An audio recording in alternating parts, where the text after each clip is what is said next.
We've been reviewing the Gospel of Thomas, and in it, Jesus said, "The old man will not hesitate to ask a small child, 7 days old, about the place of life, and he will live. For many who are the first will become last, and they will become one and the same." Here's a inspirational story drawn from that saying. It was late afternoon in a small fishing village by the edge of the sea. The sun hung low, casting golden paths across the water, and the salty wind carried the laughter of children playing in the streets. Among the market stalls and weathered boats sat an old man named Elias. His face was a map of wrinkles, each line a road through decades of storms, joys, and battles fought in silence. Elias had read every scroll, prayed in every temple, and argued with the wisest teachers of his day. Yet, despite all his learning, something deep inside him still felt incomplete. A restless hunger gnawed at his soul, as though he stood at the edge of a truth too vast for his hands to hold. One morning, a traveling preacher came through the village, speaking of a man named Jesus, one who healed the blind, embraced the outcast, and spoke of a kingdom not made by human hands. The preacher quoted a saying of this Jesus: "The old man will not hesitate to ask a small child 7 days old about the place of life, and he will live.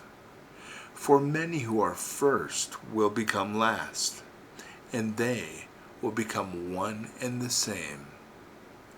That night, those words haunted Elias. Could a newborn know something that decades of study could not teach? Could the secret of life be found not in age or knowledge, but in humility?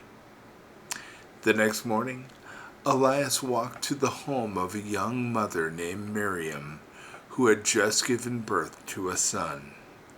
The baby was only 7 days old, swaddled in soft linen, his tiny chest rising and falling like the tide.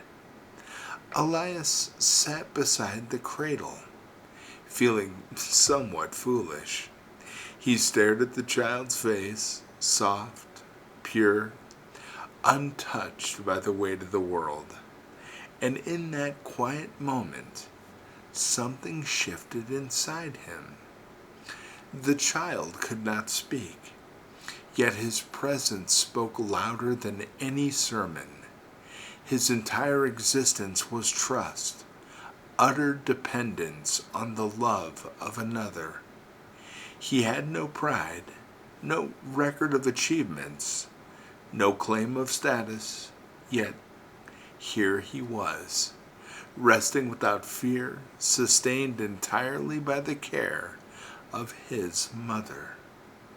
And Elias realized this was the place of life Jesus spoke about.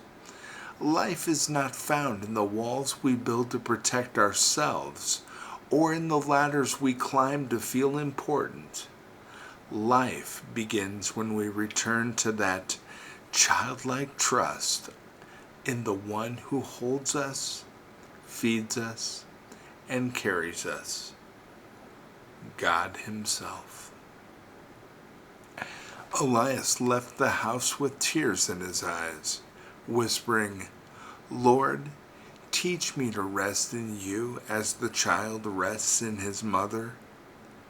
And from that day forward, he no longer sought to be the first in wisdom or honored in the streets. Instead, he served the fishermen, shared food with the hungry, and listened to the broken. And in giving himself away, he found he had been given life, full, abundant, eternal. Friends, God does not measure life by our rank, our years, or our achievements. In Jesus' kingdom, the first and the last meet in the same place, at the feet of the Father, as children who trust Him completely. To truly live, we must become like a newborn in spirit, surrendering our pride and resting in His care. God bless you.